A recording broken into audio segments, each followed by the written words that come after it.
What's up, guys? It's three-time NFL Pro Bowler, all-decade return specialist, Josh Cribbs. I want to welcome you to the Mac Sports Connection podcast, where Alex hosts all things Mac, all things football, all things sports, right here, Mac Sports Connection, baby. The Mid-American Conference best, bringing it only the great Mac to everyone.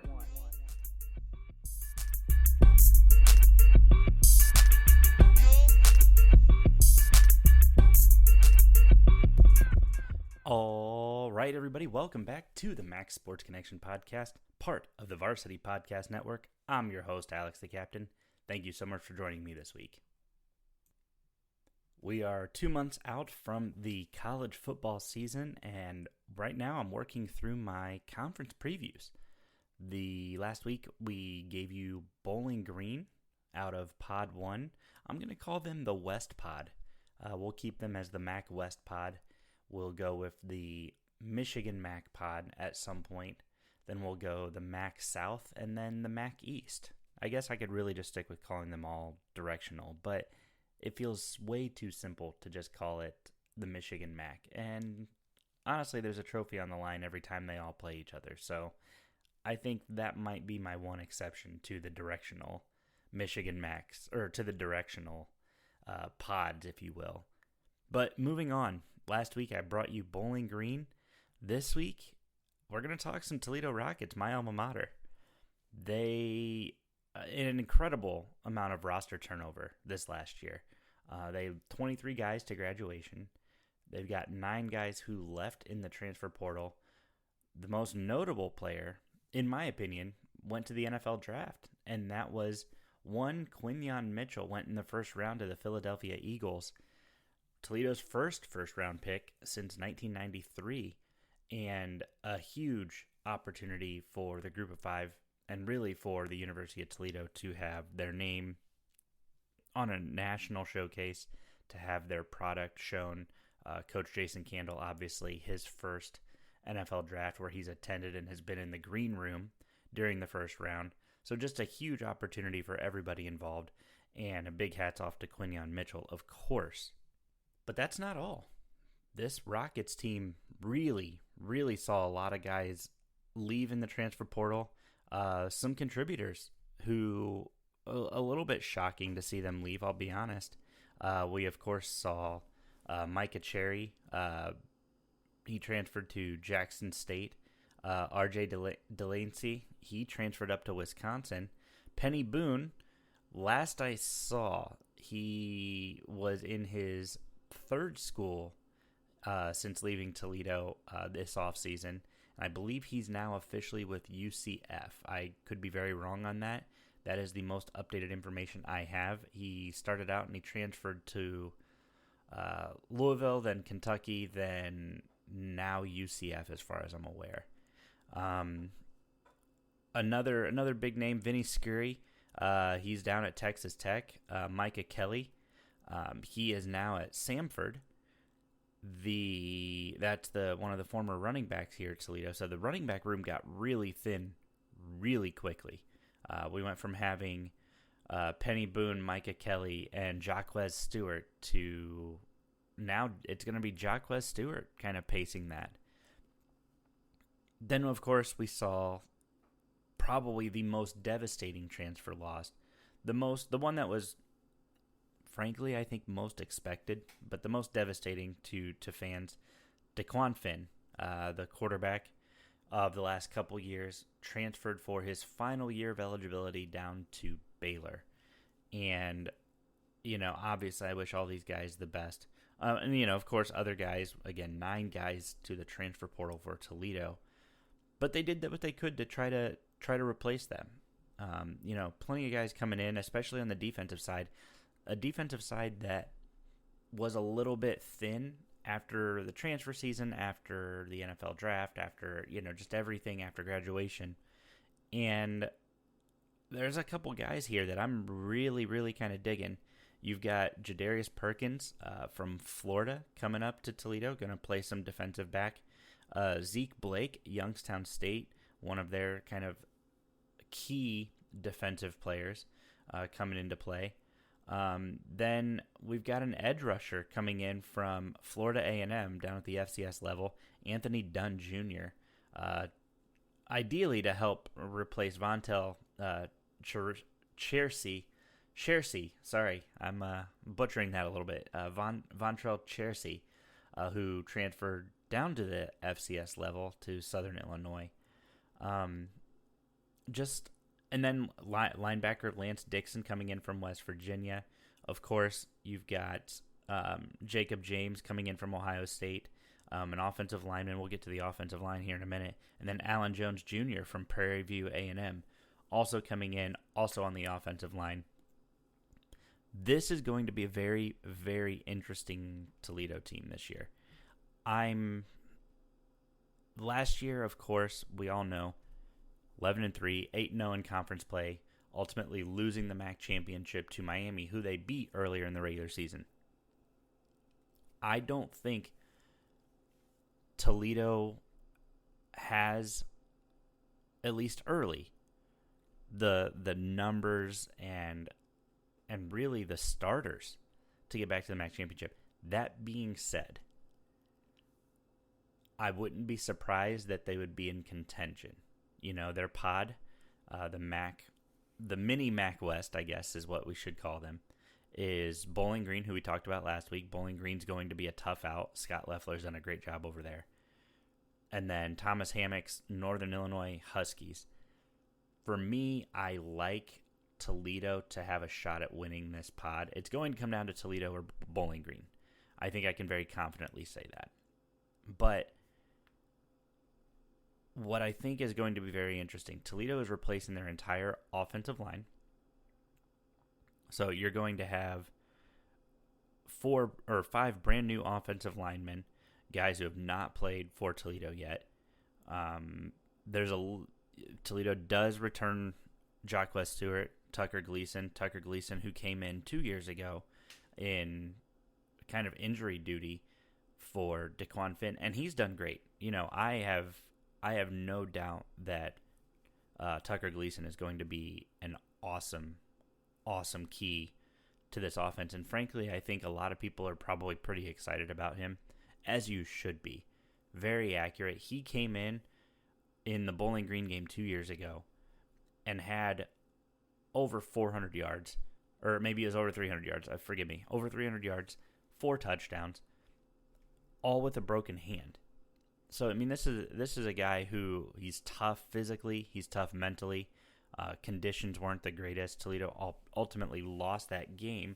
However, this is a kid who can compete. This is a kid who knows ball. I have no doubt he will do a great job. Jacquez Stewart, of course, he rushed for almost 50 yards a game last year. And I think that's going to be a key piece. He has speed. A lot of people forget about how talented he is. He is incredibly fast, and I think that that's not going to be an issue as long as the offensive line can get him some lanes. The biggest thing that I think needs to be talked about, and it's not being talked about because everybody's talking about replacing DeQuan Finn, replacing the offensive line. Toledo returns 5 of their 6 top pass catchers. To me, that screams a lot of positive things. That says you've got guys who understand Jason Candle's offense. You got guys who are coming back in who are ready to compete. You've got Jerron Newton and Junior Vandeross coming back. Tight end Lenny Cool. He was out last year with an injury, but he's back this year. And then Anthony Torres, who was a pleasant surprise, the former Western Michigan tight end coming into Toledo. Pleasant surprise, came in and looked excellent. He actually finished second team All-MAC a season ago. Again, all 5 offensive line guys are gone. I guess when you look at it, again, Jacob James from Ohio State, you're going to have to look at him to kind of be the new anchor. But Toledo's got other pieces too. Garrett Schweibert, probably probably going to be a starter over there at the left tackle position. If I had to take a guess, Carter Foudy, probably going to be starting at guard. Ethan Spoth. I'm going to go Spoth just to be safe. It's going to come down to him or Maddox Marcotte, probably to be the starting center. It's going to be whoever has the best fall camp, I think. Jacob James going to be there at right guard. And then Stephen Gales, the sophomore, probably going to be there at the right tackle. So I'm really expecting a lot out of this unit. I mean, these are all juniors and sophomores. They got a lot of younger guys kind of backing them up as well. So a lot of freshmen and sophomores. I wouldn't be surprised to see growing pains early. This is going to be a very, very, very tough kind of early going schedule-wise. Fortunately, I think Toledo gets a little bit of a break until they really need to kind of show their teeth a little bit. We'll get into the schedule here in a minute, but I'm not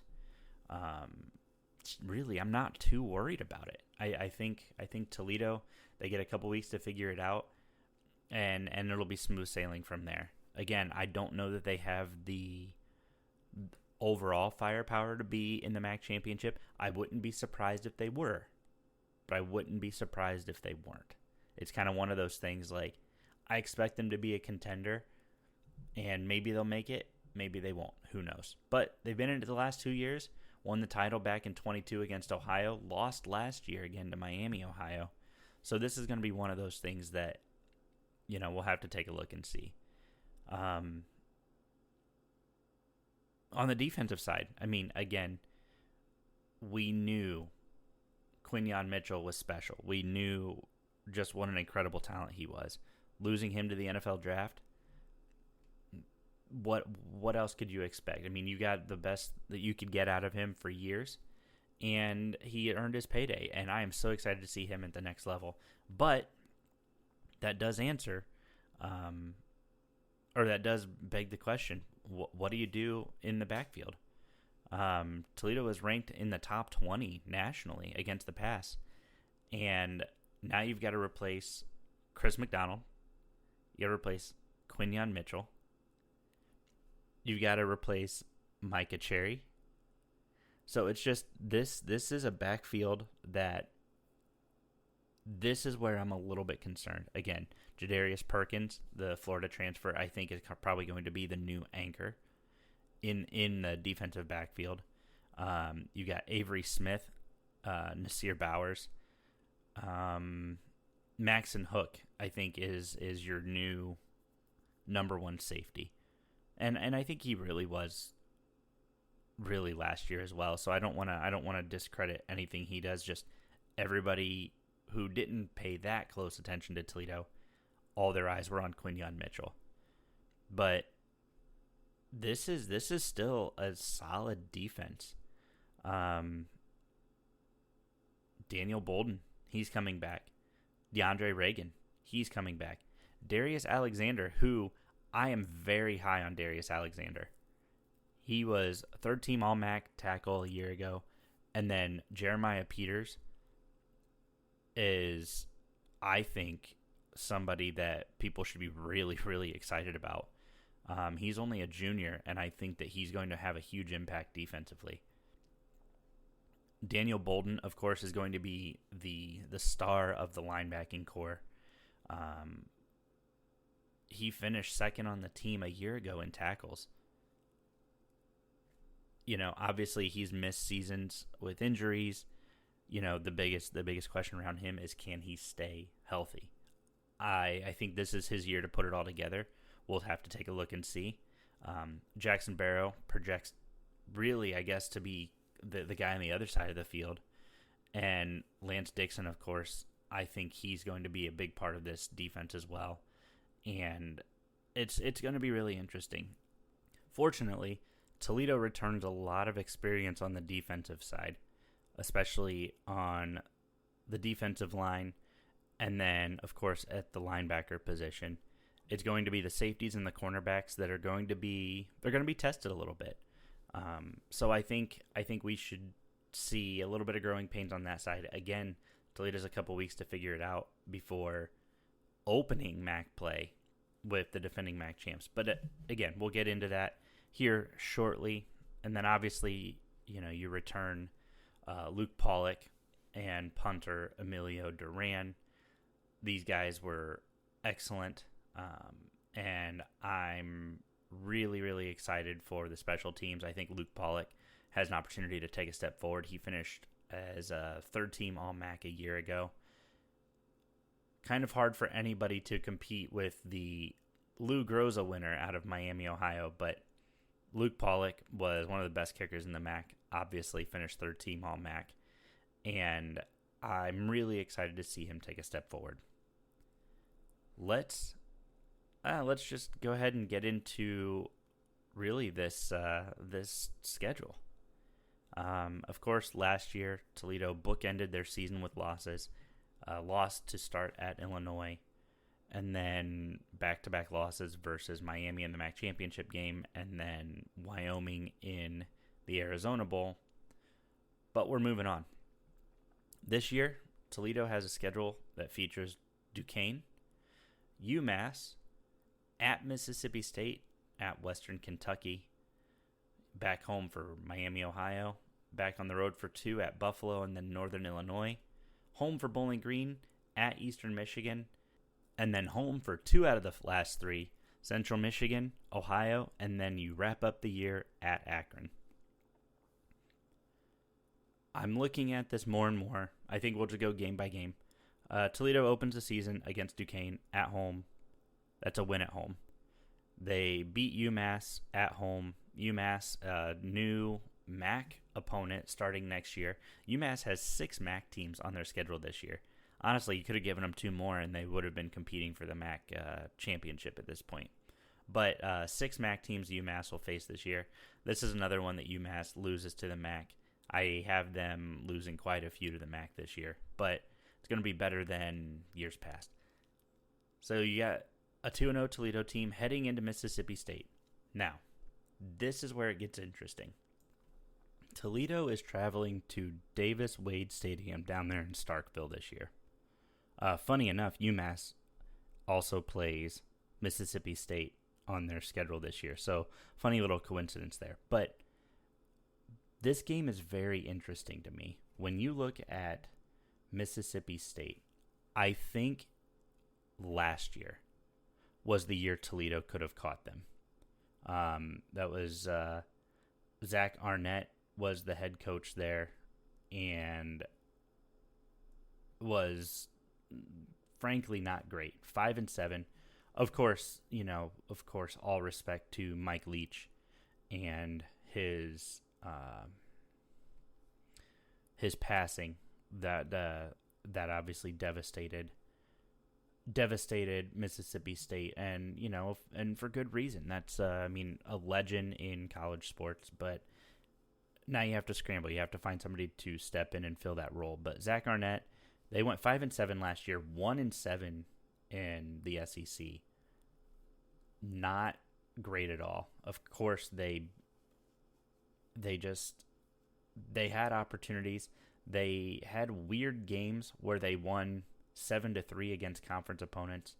They did beat Western Michigan last year 41-28 in a game that frankly was closer than it probably should have been, especially given the power and the strength of the SEC. This is Jeff Leby as the new head coach down there this year. Previously a coordinator at Oklahoma, Ole Miss, UCF, Southeastern. He's just got a line of great opportunities to be an assistant coach, a coordinator, offensive play caller, whatever it may be. So he's got a very offensive mind. And if I'm looking at this correctly, he has not been a head coach ever at any level. And I find that really, really interesting. Now, of course, Mississippi State clearly believes in him. They feel like that he's earned the kind of distinction and the honor of being a head coach, especially in the Southeastern Conference. And I think looking at his pedigree from all of his offensive work, I think I can agree with that. Now, of course, he did get his college start at Oklahoma, where he was a coaching assistant, and has spent most of his time in really the South central area of the United States, the Texas area, Oklahoma, and then again a little bit of time over there in Florida, and now Mississippi. But I think this is going to be very, very interesting. When I look at their schedule, they don't have really anybody big. Prior to the Toledo game, they've got a game out to Arizona State down at their Mountain America Stadium in Tempe. But they kick off the season against Eastern Kentucky. But you've got Toledo, and then you have Florida the following week. So I think this is going to be an interesting test for Toledo. Obviously, they have one win over the Southeastern Conference opponent, that win against Arkansas back in Little Rock back in 2015. I think this is going to be a huge opportunity to see really what Toledo's made of. I expect that this will be close for a few quarters. I expect that this is going to be one of those classic MAC versus SEC games where a team like Toledo comes in, they play tough for 3 quarters, and then the 4th quarter it falls apart. And there's nothing wrong with that. There is absolutely nothing wrong with that. I just think that that's what's going to happen this year. And Mississippi State's going to get the win over Toledo at home. So Toledo 2-1. I know I talked a lot about Mississippi State there, but this is kind of the big key opponent on the schedule this year. So Mississippi State, of course, and then Toledo. This is where it's tough for the Rockets. This is why I see them going 2-2 in the first half, or in the first third of the season. You travel to Western Kentucky, a fellow group of 5 out of the Conference USA, and I really think that this is a good team. I'm not entirely sure what Western Kentucky is going to do this year. Last year they went 8-5, 5-3 in Conference USA. Tyson Helton, this is now his 5th season at Western Kentucky, and he's done some nice things. You know, he's spent time really all over the country: Hawaii, Memphis, UAB, Cincinnati, Western Kentucky as the offensive coordinator several years back. He was the pass game coordinator and the QB's coach at USC a few years ago. He was the offensive coordinator at Tennessee for a year before getting the head coaching gig at Western Kentucky. I think that this is a good program. You know, Western Kentucky's got a great history. They won the famous Toastery Bowl last year over Old Dominion. I really like what Western Kentucky brings to the table. Of course, they're in the conference with Liberty, who Toledo beat a couple years ago in the bowl game. I'm just not. I mean, and when you look at them, they played Ohio State last year. They lost 63-10. So this is very reminiscent of the Toledo team that we saw 2 years ago. The team that we saw last year from Western Kentucky. I think they have a lot of things that they bring to the table. This is a good program. They've got huge games. I mean, they've got the big rivalry game the week before the Toledo game. So, and that's at Middle Tennessee. That's I want to call it the 100-mile rivalry. I could be 1,000% wrong on what that's. 100 miles of hate. That's what it is. I was blanking there for a second. 100 miles of hate. So you've got a big rivalry game the week before Toledo, and then you travel to a Power 5 the week after Toledo. You also open up the season at Alabama for Western Kentucky. So this is going to be an interesting kind of year for the Hilltoppers. Toledo kind of gets sandwiched in between a couple of big games for them. So Toledo could be licking their wounds off the Mississippi State game. Or it could be Western Kentucky kind of maybe overlooking Toledo a little bit. And I certainly don't think that'll be the case. I think Coach Helton will have them ready to go for Toledo. And I think Coach Candle will have them ready to go for Western Kentucky. And that should be an excellent Group of 5 versus Group of 5 game. And I'm really looking forward to that one. So that being said, I do think Toledo falls at Western Kentucky. Now that I'm looking at their schedule a little bit more, this one feels more like a coin flip. So I'm going to coin flip it, and I'm going to give it to Western Kentucky. So 2-2 to start the season. And then you're home against Miami, Ohio. Miami, who spoiled everything for you. Shot at a New Year's Six Bowl, which really would have projected or would have propelled Toledo to new heights, similar to what it did to NIU back in the early 2010s. I think you welcome Miami into the Glass Bowl. Miami, of course, they're bringing back, I think, the best defense in the MAC this year. Offensively, a few pieces are missing. I think this is going to be another coin flip, but I'm going to go ahead and give the nod to Miami this time. You know, we saw them play each other in the regular season last year. Toledo got the win. I'm going to give the nod to Miami. But that's where the fun begins for the Rockets. Toledo rips off at least 4 straight. Going to beat Buffalo at Buffalo, beat Northern Illinois at Northern Illinois. I projected it last week on the Bowling Green episode, and I'm saying it again. Toledo wins, again, via coin flip. Toledo wins at home against BGSU in a tough outing. Then Toledo travels up to Max Crosby Field at Rynearson Stadium to take on Eastern Michigan. They beat Eastern Michigan. Toledo comes in and comes home, and they play Central Michigan at home. I think they can possibly take care of business. Central Michigan, again, going to be a decent out this year. It's going to be all up to what Bert Emanuel does and what this Central Michigan defense does. They looked pretty solid last year in their game against Toledo at home. It was just the offense couldn't get much going. I think Toledo stumbles, though. I think Toledo loses to Ohio. So you lose to Miami, you lose to Ohio.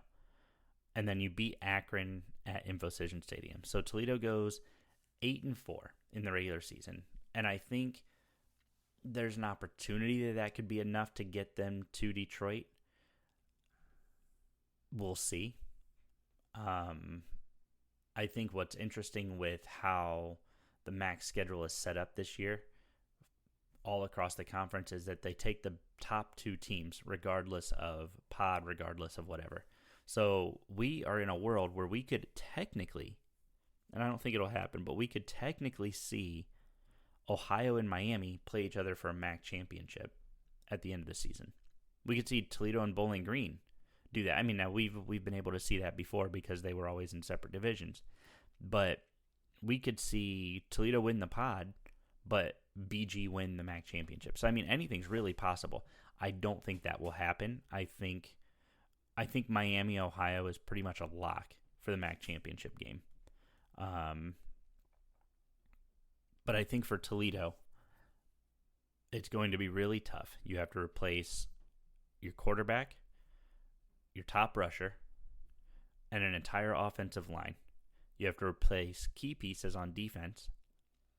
You know, fortunately, you've got a few returning starters and guys with experience. But you have to replace key people on the defensive side of the ball. This makes it really tough for the Rockets. But an 8-4 regular season campaign,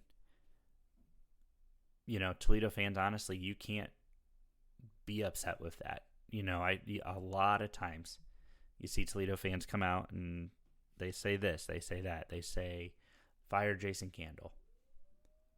I'm going to be very quick to remind you that he is going on year 9. He is 65-35. He has done an excellent job of not having a losing season in that entire stretch. Something we don't see out of a lot of coaches, especially in the Mid-American Conference. Not many other coaches in this league can say their entire time they've been coaching at a school, they haven't had a losing season. That to me is pretty special.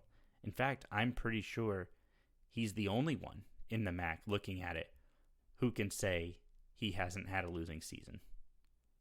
Now that I'm looking at it, I'm feeling very confident about that. Yeah, because you have to think Chris Creighton came in, turned around Eastern Michigan, but turned them around, so they had losing seasons. Jim McElwain up at Central Michigan, they've had losing seasons. Lance Taylor had losing season, but on his way to right the ship. Mike New has had a losing season, a couple losing seasons. Thomas Hammock has had a couple. They had the 0-6 year a couple years ago. Bowling Green has had a couple under Scott Loeffler. But again, similar to Western Michigan, Eastern Michigan, he's had to do a complete rebuild. So yeah, they count, but in my mind, they don't really count. Joe Moorhead and Kenny Burns both. Buffalo has had losing seasons, but they have a new coach this year, so that's TBD. Miami has had a losing season, but then Tim Albin down at Ohio has yet to have a losing season. Now, he's only been at the helm for going on year 3 now, but that's something to kind of keep an eye on. This is year 4 for Tim Albin, actually.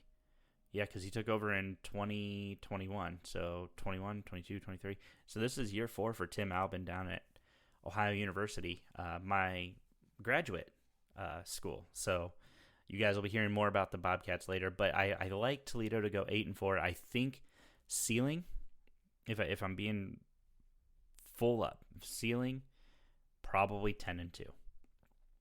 I think you drop a MAC game and a Mississippi State game. If that's your ceiling, those are the two. You drop 2 of those.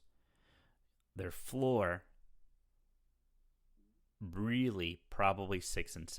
If I had to say, you add 2 more losses to the 8-4 prediction I gave you, I'd say a loss at Bowling Green, and then, you know what? I think I take that back. 7-4 is Toledo's floor this year. Obviously, anything can happen with injuries, whatever. 7-4 is their floor. 10-2 is their ceiling. So you get a 3-win, 3-loss kind of margin for error there. And people should be very happy with that. I'm not saying be complacent. Please don't hear that. When I say you should be happy with it, you should recognize what the landscape of college football is, how it's shifting. Toledo has been consistent in this shifting and this change of college football. And I think you need to recognize what Jason Candle has done. And frankly, I think people need to be more appreciative of what he's done.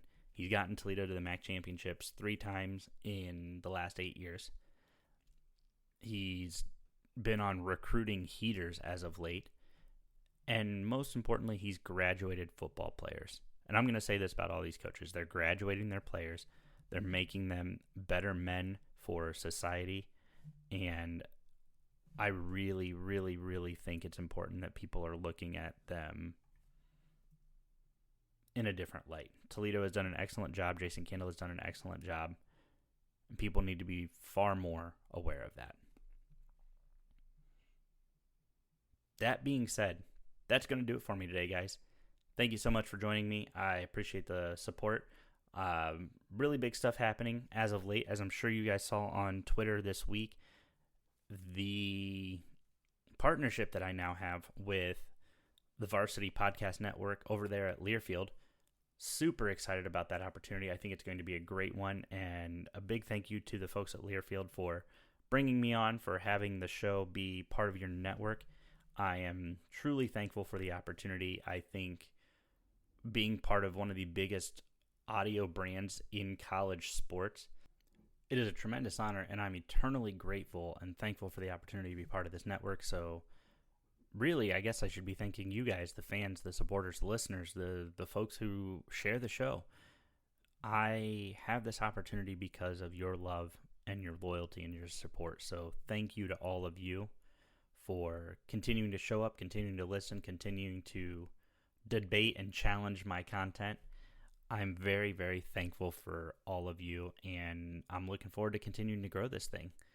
Make sure you guys download the Varsity app. You can find that in the App Store, of course. They have not given me a script on this, so I'm just kind of pushing this. But make sure you guys download that. You'll be able to hear this show on there soon. But it's not going anywhere. It'll still be available on YouTube, Apple Podcasts, Spotify, Radio Public, iHeartRadio. Everywhere the podcast is already distributed, you'll be able to hear it at those locations as well. That's going to about do it for me today, guys. Thank you so much for tuning in. I appreciate it. And up next will be the Northern Illinois season preview-ish.